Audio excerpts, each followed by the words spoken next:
அஸ்ஸலாமு அலைக்கும் வரஹ்மத்துல்லாஹி வபரகாத்துஹு.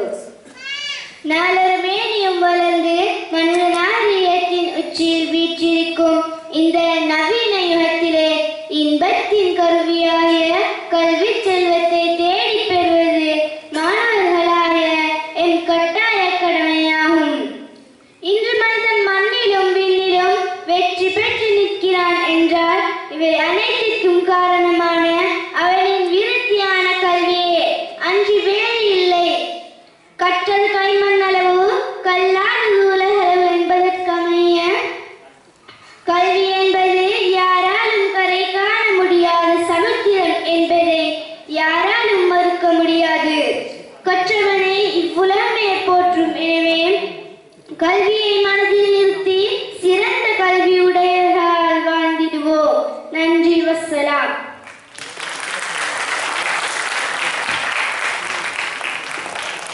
அழகிய பேச்சை நிகழ்த்தி சென்ற மாணவிக்கு மனமார்ந்த நன்றிகள்.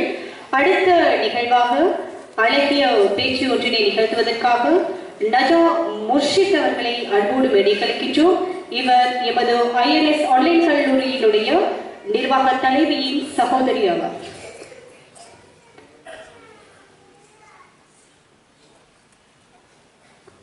Next, my invitation goes to Najah Mushrif to have the speech.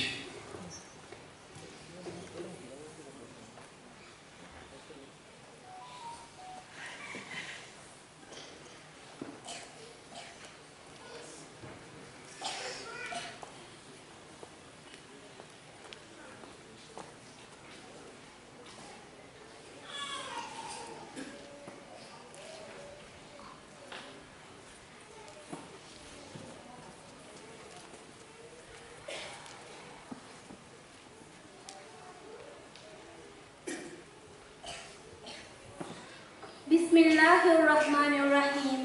நிறையுடைய வாழ்வழித்து நடுநிலத்தை காக்கும் மறையளித்த இறைவனுக்கு எல்லா புகழும். அல்ஹம்துலில்லாஹ். இக்கல்லூரியின் தலைமை தாங்கி நடாத்தி வருகின்ற இக்கல்லூரியின் தலைவி அவர்களுக்கும் மற்றும் இக்கல்லூரியின் நிர்வாக பணிப்பாளர் நிஹால் ஜுனிதீன் சார் அவர்களுக்கும் இக்கல்லூரியின் மற்ற உறுப்பினர்களுக்கும் இக்கல்லூரியின் அழைப்பை ஏற்று வருகை தந்திருக்கும்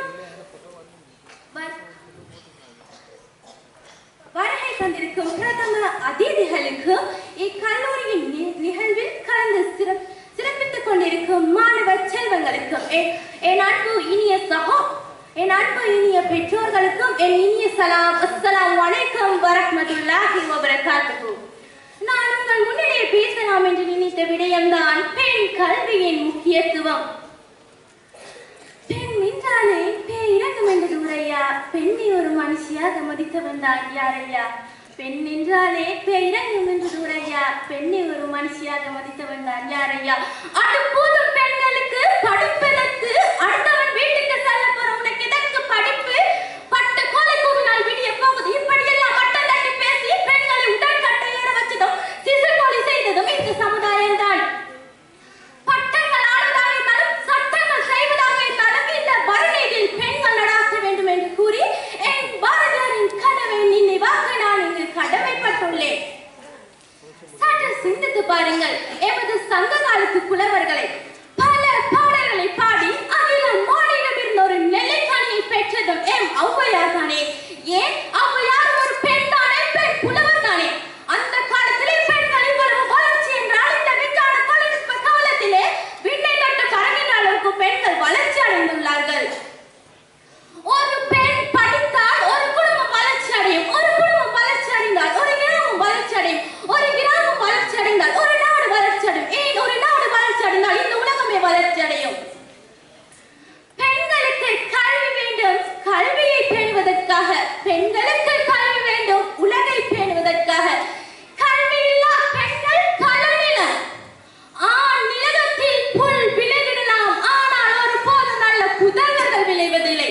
நாங்கள் ஒரு போதும் புல் விளைவிப்பதில்லை, நல்ல புதல்வர்கள் தான் விளைவிப்போம். அந்த புதல்வர்களில் ஒருவர் தான் டாக்டர் முத்துலட்சுமி அவர்கள். கல்விக்கு பெருமை சேர்த்து இந்தியாவிலே முதலிலே மருத்துவ பட்டம் பெற்றதும் டாக்டர் முத்துலட்சுமி அவர்கள் தான். அவர்களை பற்றி உங்களுடைய எத்தி வைக்க நான் பெருமை இவ்விடத்திலே. உங்கள் அனைவருக்கும் தெரியும், சேலத்திலிருந்து வரும் 100 ரூபாய் எடுத்துக்கொண்டு வீட்டை விட்டு ஓடி வந்த 3ஆம் பாளையத்தைச் சேர்ந்த திருநங்கையான என் அன்பு சகோதரி பிரித்திகா அர்ச்சனி இன்று காவல்துறையில் உயர் அதிகாரியாக உள்ளார். அவர் இன்று உயர் அதிகாரியாக இருப்பதற்கும் அவர் இன்று உயரத்தில் இருப்பதற்கும் காரணம் அவர் கல்வியின் மேல் வைத்திருந்த பற்றுதான். உங்கள் அனைவருக்கும் தெரியும், திருவள்ளுவர் 1330 குறள்களை எச்சி வைத்துள்ளார் என்று.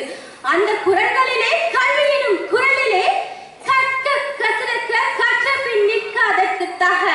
இந்த குறளை படித்து பாருங்கள். இதில் துணைக்கால் இருக்காது. ஏனென்றால் யார் ஒருவர் கல்வியால் முன்னேறி வருகிறானோ அவனுக்கு துணைக்கால் தேவையில்லை, அவன் தான் சொந்த காலிலே நிற்பான் என்கிறதை குறள் வலியுறுத்துகின்றது.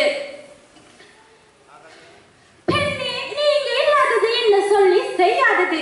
நட்டும் நடுகிறாய், கலையும் பறிக்கிறாய், கதிரவும் அறுக்கிறாய், கட்டும் சுமக்கிறாய். பெண்கள் இல்லாமல் விவசாயத்திலும் சாதனைகள் நடந்திடுமா? இந்த உலகம் வளர்ச்சி அடைவதற்கு காரணம் பெண்கள் பெண்கள் பெண்கள் மட்டுமே. நல்ல மங்கையாய் பிறப்பதற்கு நல்ல மாதவம் செய்திட வேண்டும் அம்மா. இப்படி சிறப்புமிக்க பெண்கள் என் உலகில் வாழ்ந்திட வேண்டும் அம்மா. படி படி நல்லா படி, காலை படி மாலை படி, பகல் படி நல்ல நூலை படி. படித்தால் மட்டுமே இந்த உலகத்தில் வெற்றி மலை காண முடியும். என் நாட்டின் கண்களாக இருக்கட்டும், இரு கைகளாக இருக்கட்டும், அது பெண்களே பெண்களே பெண்கள் மட்டுமே. ஞாபகத்தில் வைத்துக்க. இச்சமுதாயத்திற்கு ஒரு விடயத்தை நினைவு கொள்ளலாம் என்று நினைக்கின்றேன். என் நாட்டின் கண்கள் பெண்கள் என்பதை நீங்க மறந்து விடாதீர்கள். இங்க ஜாதி மதம் எதுவும் கிடையாது. இங்க ரெண்டு பிரிவு. ஒன்று படிச்சவள், இன்னொன்று படிக்காதவள். படிச்சவள் படைப்புகளை படைக்கிறாள், படிக்காதவள் படைப்புகளை பயன்படுத்துகிறாள். நான் படைக்கிறவளாக ஆசைப்படுறேன். ஏன்னா இறைவனுக்கு பிறகு இந்த பூமியில படிச்சவள் மட்டும்தான் படைப்புகளை படைக்கிறாள்.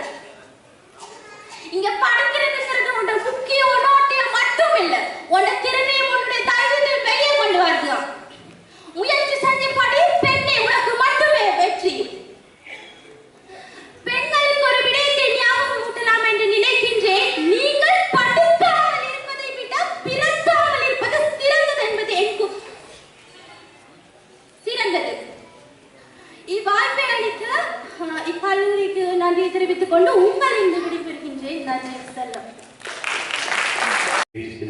மாணவி செல்விக்கு மனமார்ந்த நன்றியை தெரிவித்துக் கொண்டு அடுத்து இங்கே இடைவேளை தர வருகிறது. அதன் பின்னர் அடுத்த மற்றும் நினைவு சின்னங்கள் அதே போன்று சான்றிதழ்கள் வழங்கும் நிகழ்வும் இடைவேளைக்கு பிறகு நடைபெறும் என்பதை ஞாபகப்படுத்திக் கொள்கின்றேன்.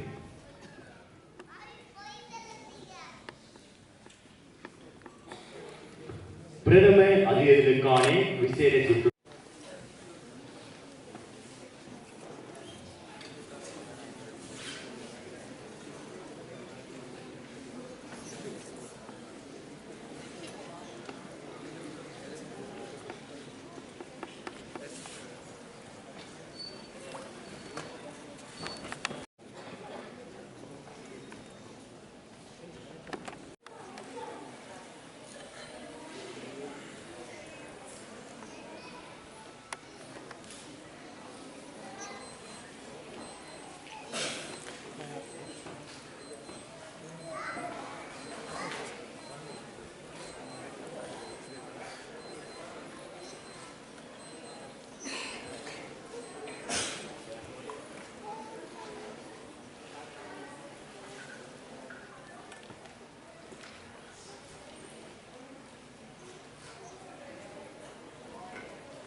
الحمد لله رب العالمين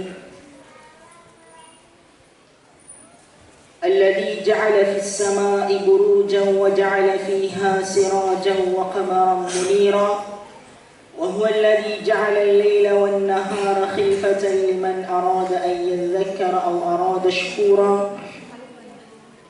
من يهدي الله فهو المهتد ومن يضلل فلن تجد له وليا مرشدا الصلاة والسلام على رسول الله محمد بن عبد الله وعلى آله حزب بالله أما بعد فيقول الله تبارك وتعالى في كلامه العزيز أعوذ بالله من الشيطان الرجيم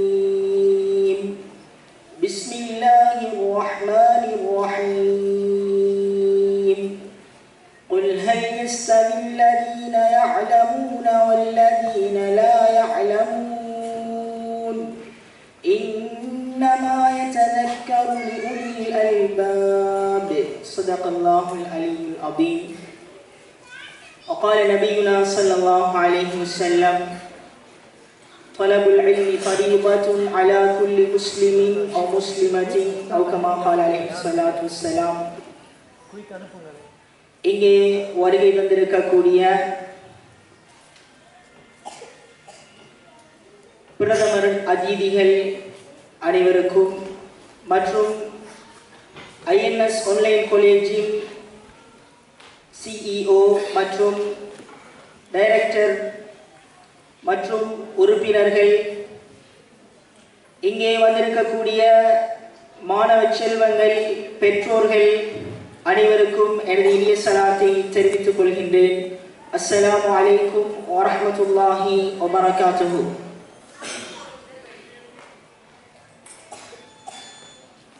இன்று உலகத்தில் உலகளாவிய ரீதியில் நாம் பார்த்தோமேயானால் உலகில் 30 ஆபத்துக்கள் இருக்கிறது. அந்த 30 ஆபத்துக்களும் இந்த உலகத்தில் நாம் அந்த 30 ஆபத்துக்களிலிருந்து இவ்வுலகத்தை மீட்டெடுத்தோமேயானால் இந்த நாடு, இந்த சமூகம் ஒரு மேம்பாடடைந்த சமூகமாக, மிக உயர்ந்த உன்னத சமூகமாக மாறும். அந்த 30 ஆபத்துக்கள் என்னவென்றால், முதலாவது வறுமை, இரண்டாவது கல்வியின்மை, மூன்றாவது நோய் மற்றும் சுகாதார பிரச்சனைகள், வறுமையுடன் சேர்த்து பொருளாதார பிரச்சனைகள். இந்த மூன்றும் உலகத்தில் இல்லாமல் போனால், இந்த மூன்றிலும் சமூகம் முன்னேறினால், மேம்பட்டால், ஒரு நாடு, ஒரு சமூகம், உலகமே முன்னேறும் என்பதில் எந்தவித சந்தேகமும் கிடையாது. அதில் மிகவும் முக்கியமான இந்த 3 விடயங்களில் மிகவும் ஒரு முக்கியமான விடயம் இருக்கிறது. அந்த விடயத்தில் நாம் மேம்பாடடைந்த சமூகமாக மாறினால் மற்ற 2 விடயங்களும் தானாகவே மேம்பாடான சமூகமாக மாறிவிடும். இன்று எமது மத்தியில் அதிகமாக காணப்படுகின்ற முக்கியமான ஒரு பிரச்சனை கல்வியின்மை. கல்வியுடைய தராதரத்தில், கல்வி கற்கக்கூடிய விகிதாசாரங்கள் மிகவும் குறைவானதாக ஆகின்ற பொழுதுதான் இந்த பிரச்சனைகள் உண்டாகிறது. எப்பொழுது ஒரு நாட்டில், ஒரு சமூகத்தில் எப்பொழுது கல்வி, எஜுகேஷன் முன்னேறி செல்கிறதோ, மேம்பட்டு செல்கிறதோ, அப்பொழுது உலகத்தில் இருக்கக்கூடிய மிக முக்கியமான பொருளாதார பிரச்சனை நீங்கும், வறுமை நீங்கும், இரண்டாவதாக நோய்கள், சுகாதார பிரச்சனைகள் நீங்கும். இந்த கல்வியை நாம் கற்றுமையான வழங்குவதற்காக சிரேஷ்ட வைத்தியர் சித்திக் அவர்களை அன்பாய் மேடைக்கு வருமாறு அழைக்கின்றேன்.